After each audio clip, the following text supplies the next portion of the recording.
تازه انگارها، ایجاد نویسندگان نهانبین و ژرف پیما، اندیشه های کلیدی در درک معنی زندگی، هستی و راستی و آیین و عنعنه های اجدادی.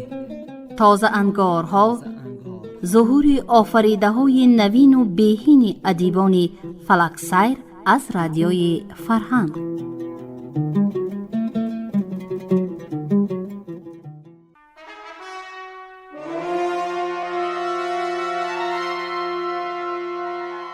شنوندگان گرامی، حالا گفتار ما را از روی سرای سنگ رمان تاریخی اتومیر خوجه در قرائت مؤلف بشنوید. آغاز گفتار 22.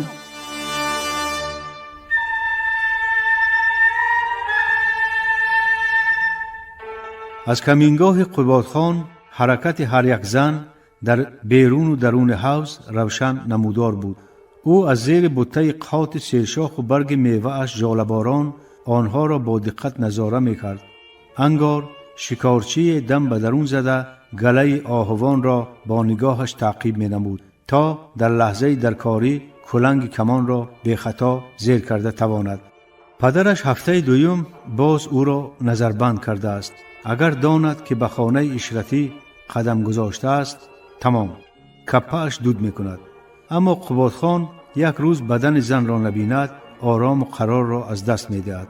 خاطرش پریشان می گردد. حتی گاهی از موی سر تا پاشنه پایش می خورد. 6 روز به این منوال گذشت. امروز احساس شهوت چنان بر تن و جانش غلبه کرد که به بهانه سیر باغ پنهان از چشم همه به اختیار راه حوض را پیش گرفت. خیلی چین و بر کرده همین بوته قات را انتخاب نمود. برابر در آمدن به تگ آن 5-6 خرگوش گری از پهلویش گذشته و لانه خود را به اختیار او گذاشته به هر طرف گریختند. اینک در ساحل جانب قبادخان یک دسته زن و دختر با لباسهای رنگارنگ بالای ریگزار نشسته مشغول صحبتند. وی گپشان را روشن نمی شنید، لیکن قاقا خندیدن آنها به گوشش رسیده جان تشنه‌اش را نوازش می کرد.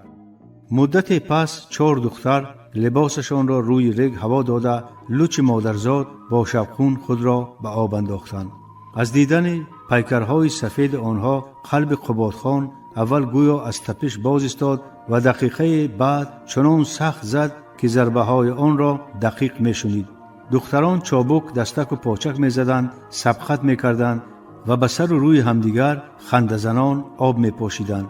آب شفاف کول لطافت بدنشان را نه اینکه نمی پوشاند بلکه نظرربا و شیواتر به جلوه می آورد. پس از 1 هفته پدرش قبادخان را زن دادنی است، لیکن وی نمی خواهد. درستش پایبند یک زن شدن نمی خواهد. کدام یک دختر را به بغل او می اندازند و آزادیش را کشیده می گیرند.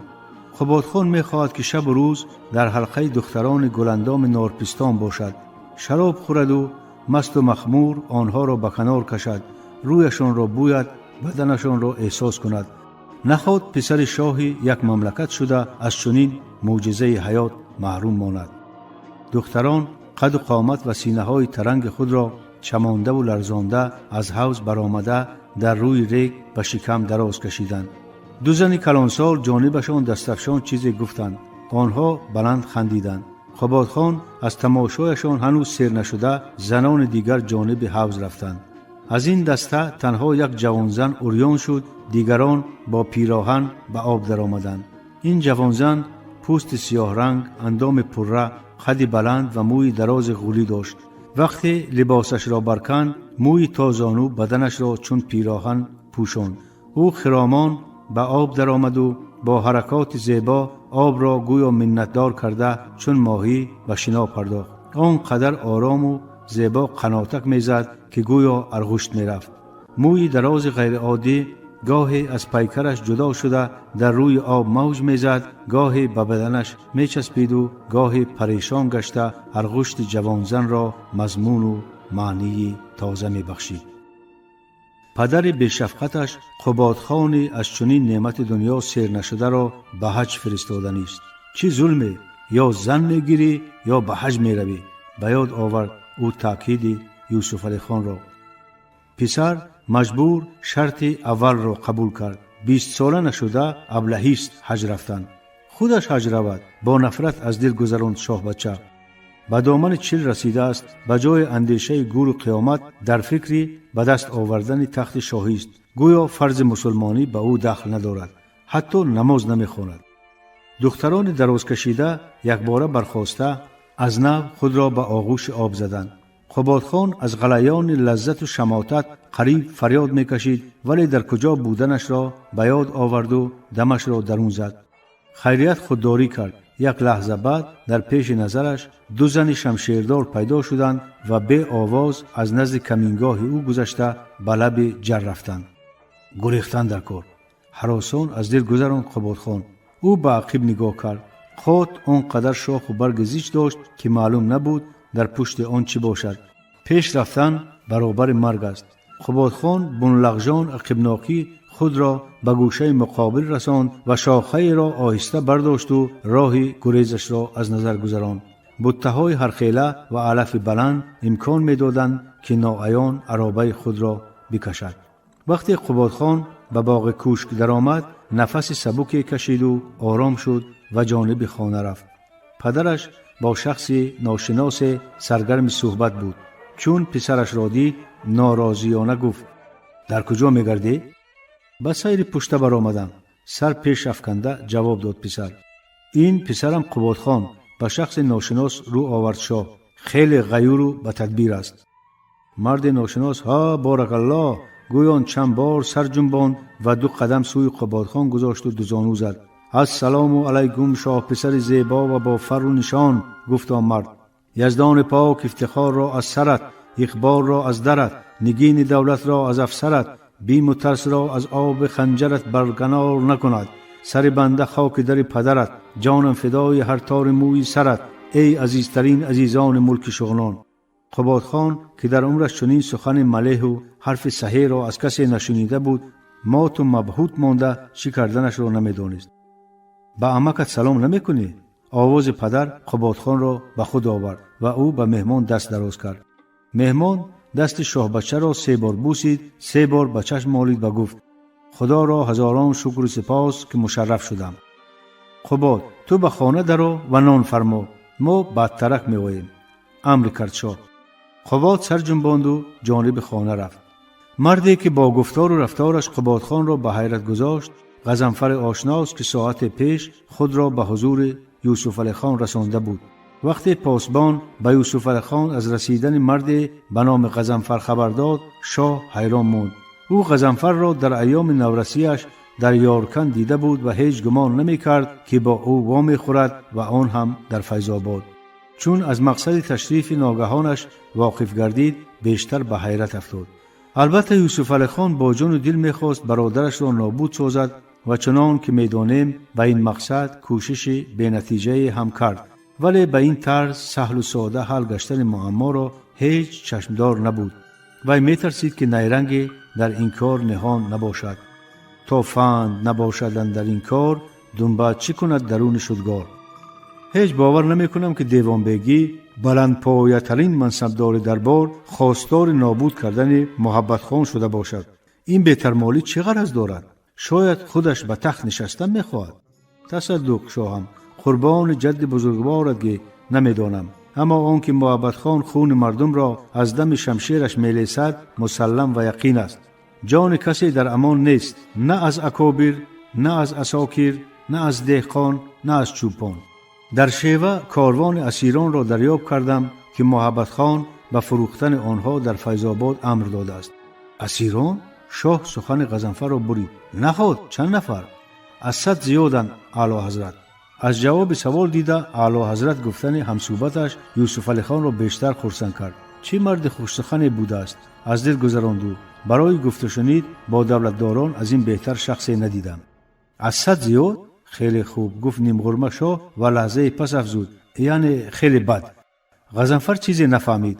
از سکوت شاه استفاده برده ایست و بیست او را از نظر گذراند. قد و قامت و طرح رویش به محبت خان مانند، اما پیشانی محبت خان وسیع‌تر و پیشانی برادرش اندک برجسته، چشمانش کلانتر، ریشش هم پهنتر و تارهای سفیدش بیشتر. کتف و بازوان توانا و قامت رسای بلندش از آن شهادت می‌دادند که در پهلوانی و میدانداری هنرمند است. خوب غضنفر، من به تو باور میکنم. نهایت آواز برآورد شاه. لیکن سر پادشاهان را نگاه نداشتن با سر خود بازی کردن است. بله شاهم، تصدق جاه و جلالت میدانم. تعظیم نمود غضنفر. پس از خوراک من به تو زهر میدهم. اگر کسی در فکر فریب من باشد همان بهتر که خود بخورد. چه پند خردمندانه ندا کرد غضنفر. من آن را به گوشم حلقه میکنم. زهی خردی شاهانه. آنها در ایوان خوراک خورده از هر در صحبت کردند. چون یوسف علی خان دانست که دوست آوان بچگیش در غون سکونت اختیار کرده به دهقانی و تجارت با کاشغر مشغول است، خیلی خرسند شد. در آخر ضیافت غضنفر یک بازوبند زرین را که با حروف چینی نوشتجاتی داشت به یوسف علی خان هدیه کرد و گفت: شما خواه در اینجا باشید خواه در شغنان برای من شاهید. من عزت شما را چه در پامیر زمین چه در چین نگاه می‌دارم. یوسف علی خان به گسیلش برآمد و گفت: بار اول میشنوم که یک نفر را شما گویم. این چه لفظی است؟ لفظ کهتران با مهتران شاهم. آداب سخن گفتن در نزد شاهان چنین است. شاه به کتفش دست گذاشت و همیان خاکسترنگ به کفش نهاد و گفت: احتیاط کن که نریزد یا تر نشود.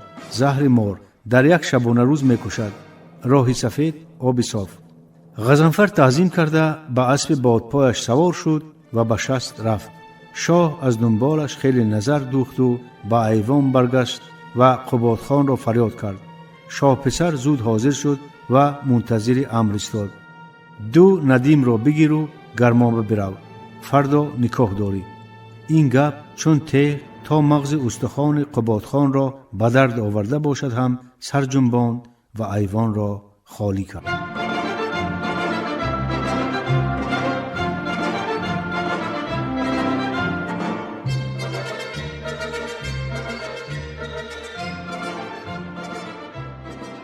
سپارش به زنجیر جلاد.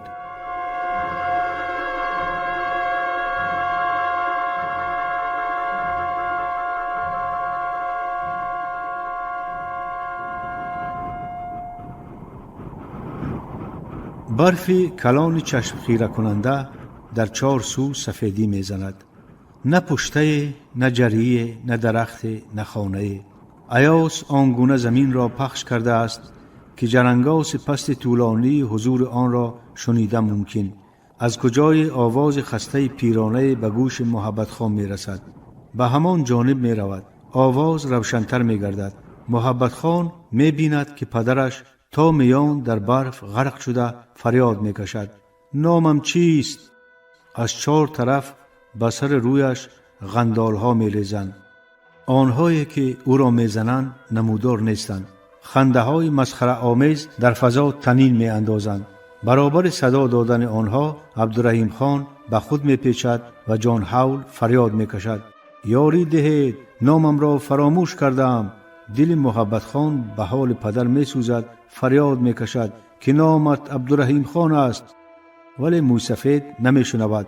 محبت خان نزدیکتر می رود. هر قدر پیش رود به نزدش نمی رسد. تمام قوه اش را در صدا پرده ها جمع آورده داد می زند: عبدالرحیم خان! با تو چی شد؟ آواز سروناز محبت خان را بیدار کرد. او چشم کشاده در رو برویش چشمان خماری زنش را دید و دلش آرام گرفت. خواب بد دیدم ناز. نام پدرت را به زبان آوردی؟ محبت خان عرق سرد سر و تنش را پاک کرده پیش راست. همین خواب را بار دویم می بینم. طبق لعنت. به من نگو، اول به آب روان گوی، دلت روشن می شود. محبت خان سر جنباند و برخاست. چشم روز می کفید. تو بخواب، من آبتنی کرده به بارگاه می روم. روز سنگینی در پیش است. سروناز دست شوهرش را بوسیده او را با نگاه های مهربار گسیلاند. وقتی شاه به بارگاه در آمد، بانک خوابالود از روی قالین پیش در برخاسته سلام داد. تو در بغل زنت خواب نمی کنی؟ ناراضیانه پرسید شاه. نمی توانم شاهم. با گردن کج پاسخ داد بانک. چرا نمی توانی؟ زنداری را شاهم. من به تنهایی عادت کردم. شاه دمی بروی بانک چشم دوانده با رخساره شوخی آمیز حپاق زد و امر کرد زنجیر و دهه ها رو دعوت کن. حاضر، خود حاضر. با نقش شتابان رفت. شاه دست و پا جنبانده رخت شکست و لباس جنگی پوشید. ساعت پس افسران از شاه سپارش آمادگی به جنگ گرفتند. محبت خان همه را جواب داد و زنجیر را معطل کرد. زنجیر بیگ، کاری را که سر کردی امروز باید انجام دهی. اگر تو بگو جهانگیر را هلاک نکنی با دستان خودم تو را به دروازه قلعه می آویزم. زنجیر گفت شاهم اجازت ده فی الحال هجوم بریم. آنها صبح بر وقت ضربه ما را چشمدار نیستند. شاه به کتف زنجیر تپ تپ زد و گفت آفرین به عقل و فراستت. تو خیال میکنی جهانگیر با دستش سر روی کنده گذاشته منتظر است که زنجیر جلاد کی آمده او را گردن میزند؟ از تو ابلهتر آدمی را ندیدم. دیروز در همین میدان کشاد به شما فرصت نداد که تیر خالی کنید. پس امروز که بزرگترین قلعه شغنان با 200 نوکر ما و بیشتر از 100 جنگی خودش در اختیار اوست، تو با کدام عقل از برج و باره بحرپنجه میگذری و جهانگیر را میکشی؟ نخواد لشکر خودمان به طرف او گذشته باشد. شاهم با تحیر سوال کرد زنجیر و همان احمقانه بودن پرسشش را فهمیده زبان خواهید. ای لیله ناقص العقل، تو با کدام جای بدنت فکر میکنی؟ عذر شاهم، من دانستگیم را گفتم. محبت خان با زهرخند جانخراش در رو بروی وی ایستاد، به صندوق سینه‌اش مشتی زد و با آواز پست ولی خشم‌آلود و تهدیدآمیز غرید. او را سر ناموس بیار و به جنگ تن به تن دعوت کن. مگر تو در نزد من لاف نزده بودی که کله‌اش را با همین پنجه های خودت میکنی؟ یا من نادرست شنیدم؟ نه، درست شنیدی شاهم، من از قولم نگذشتم. خیلی خوب، اکنون زمان پنجه زدنت با جهانگیر رسید. لشکر بگیر و تا روشن شدن روز در پیش بحرپنجه باش. با آواز بلند جهانگیر را به جنگ خوان. نترس، او با همه نیرومندی پیر است، زود خسته می شود. جنگ را کشال ده و افگارش کن. آنگاه با اشاره تو لشکر تخت می آورد و هلاکش می سازد. فهمو؟ فهمیدم شاهم. خرسند نداد و زنجیر. تدبیر نهایت عاقلانه اندیشیدی. محبت خان سر جنباند و او را به سوی در تیله داد. برو بگو به نوکران خوراک دهند. زنجیر آهی سبک کشید و به در رفت. محبت خان با تنفر از قفایش توف کرده شمشیر هندیش را به غلاف انداخت.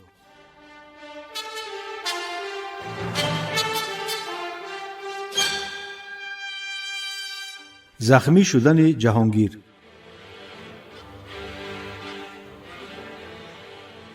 صبح آن روز حرارت هوا یک باره چند درجه فرامد. بدنهای به گرما عادت کرده سیرونی جان افزا را در رو حس کردند.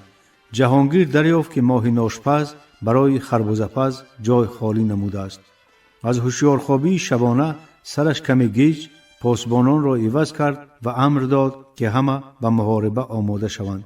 سپس با گلپاچا از در زندان که 200 نفر نوکر محبت خان را با سپهسالار آنها بالای هم در آن حبس کرده بود خبر گرفت. چون به محکم بودن آن باور کرد، فرمود که اسیران را هم از تحتول به نصیب نگذارند.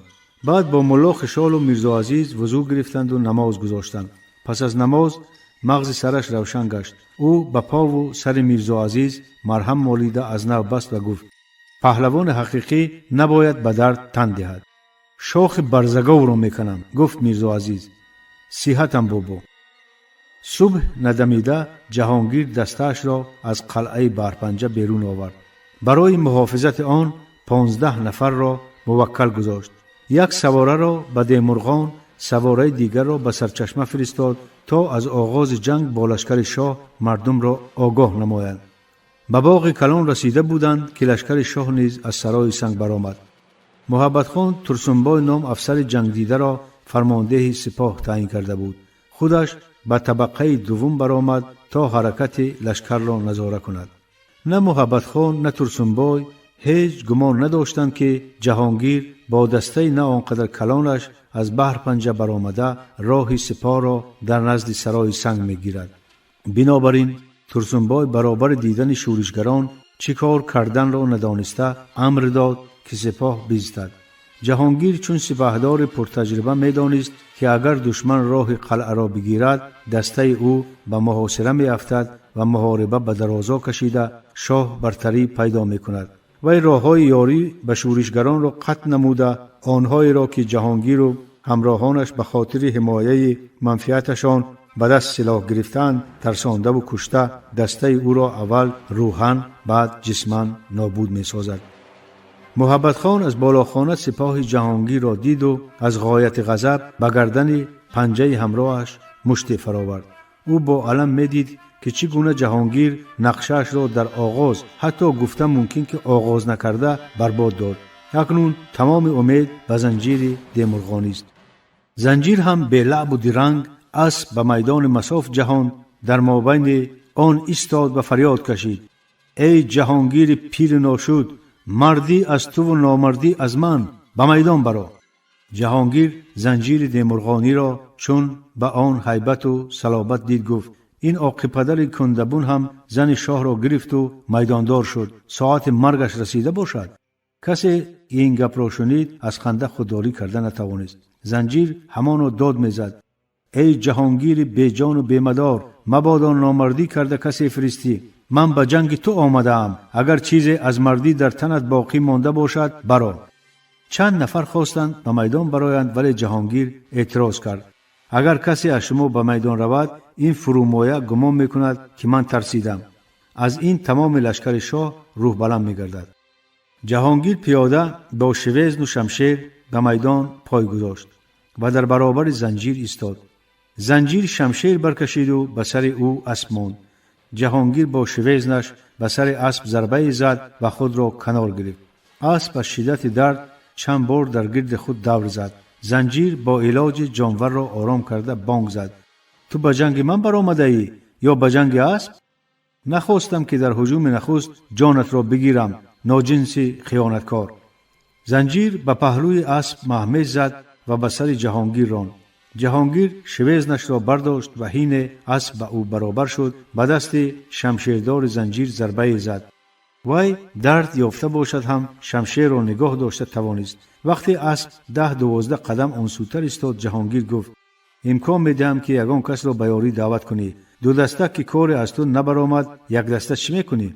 اما زنجیر شمشیرش را برداشت و باز هجوم کرد. این بار هر دو با هم خیلی چکاچک کردند. دیرپایی زنجیر از آن بود که چون جهانگیر به او هجوم می آورد سواریش را چند قدم دور می راند و همان را باز شمشیر می کشید. نهایت ضربه شویزن جهانگیر بران زنجیر رسید و او از شدت درد فریاد برآورد. ترسنبای این را اشاره برای هجوم دانسته به سپاهش امر حمله داد. 10 نوکر سوار و پیاده به سر جهانگیر ریخته او را از 4 طرف زدن گرفتند. گلپاچا از این صورت محاربه اول کمی دست و پا خورد، ولی چون دید که میرزا عزیز جانب بابایش دوید فرمان داد: هجوم کنید. جنگ مغلوبه شدید در گرفت. اول شورشیان زور آوردند. میرزا عزیز خود را به بابایش که از پهلوی راستش شمشیر خورده بود رساند و هر دو جنگکنان از حلقه دشمن برآمدند. از بس که خون بسیار ریخت مدار پهلوان پیر خشک شد. میرزا عزیز او را سوار کرده به ملا خشال و یک نفر دیگر گفت که به خانه برده جراحتش را بندند. سپس به میدان جنگ اسب راند و با ندای قصاص برای جهانگیر خود را به قلب سپاه شاه زد. شورشگران از این رفتار میرزا عزیز روح بلند گشته به دشمن فشار آوردند. این اثنا از دیمرغان هم 50 نفر با ندای نس باد محبت خان رسیده به جنگ پیوستند و لشکر شاه مجبور شد که تا دروازه سرای سنگ عقب نشیند. وقتی محبت خان دید که شورشگران به دروازه نزدیک آمدند، امر داد تا طبل آسایش نوازند.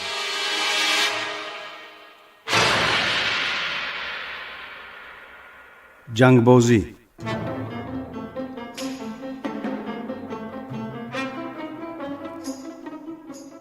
خود همان روز قاضی دیوان بیگی نیز در مقابل همدیهگانش لشکر آراست. اما آفتاب 2 نیزه بلند شده باشد هم از محافظان نیمده درکی نبود. این جیان هم از ابله‌ترین کسان برآمد که با عصبانیت از دل گذران قاضی نخود کار را شوخی گمان کرده آدمانش را به میدان نه اندازد. از این دیرتر ایستادن باعث پیدا گشتن شبهه و گمان بد در بین نوکران می گشت. بنابراین قاضی امر داد که 2 سوار به جانب دیه رفته وضع شورشگران را معاین کنند. سواران خبر آوردند که شورشگران در موقع دیروزهشان ایستادند و شاید لشکر شاه را در همان جا منتظرند. قاضی از فارغبالی خورشید شاه به خشم آمد، اما باز اندیشید که شاید سبب جدی او را به تغییر دادن نقشهشان مجبور کرده است. وی افسران را به مصلحت دعوت کرده بود که از جانب بخشار سواری رسید.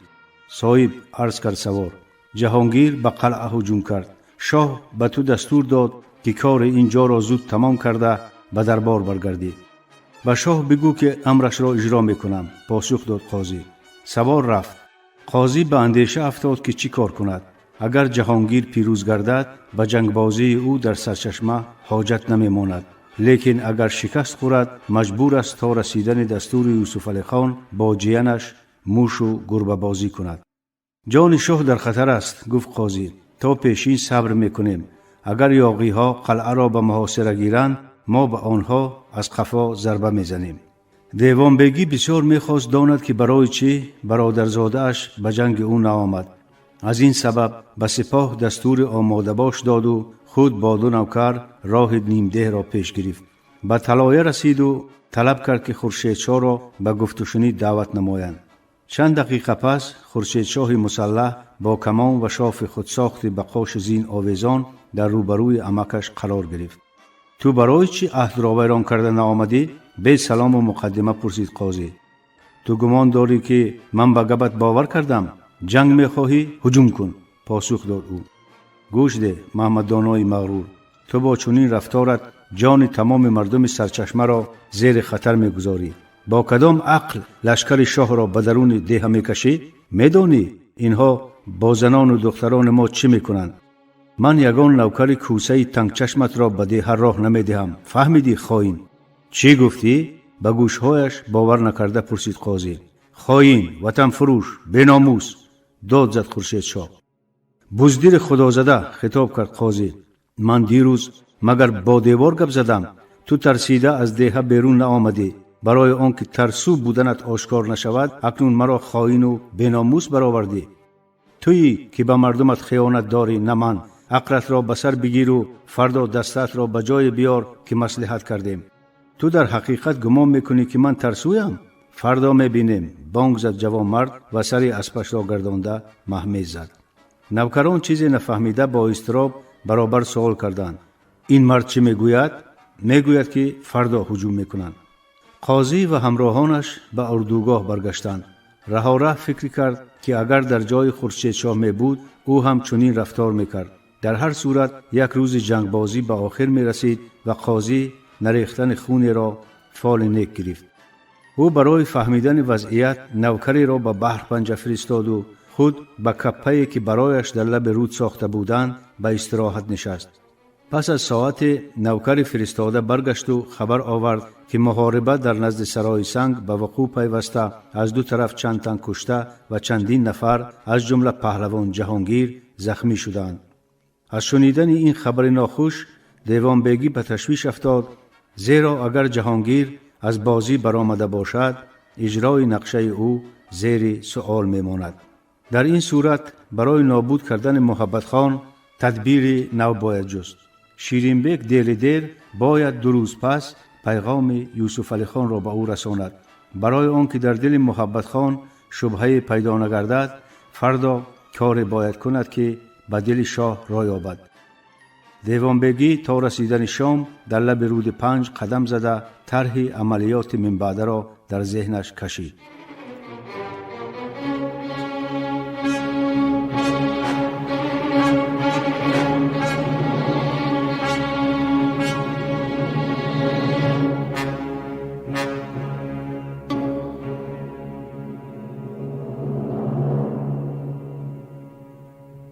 شنوندگان گرامی، شما گفتار را از روی سرای سنگ رمان تاریخی عطا میرخواجه در قرائت مؤلف شنیدید.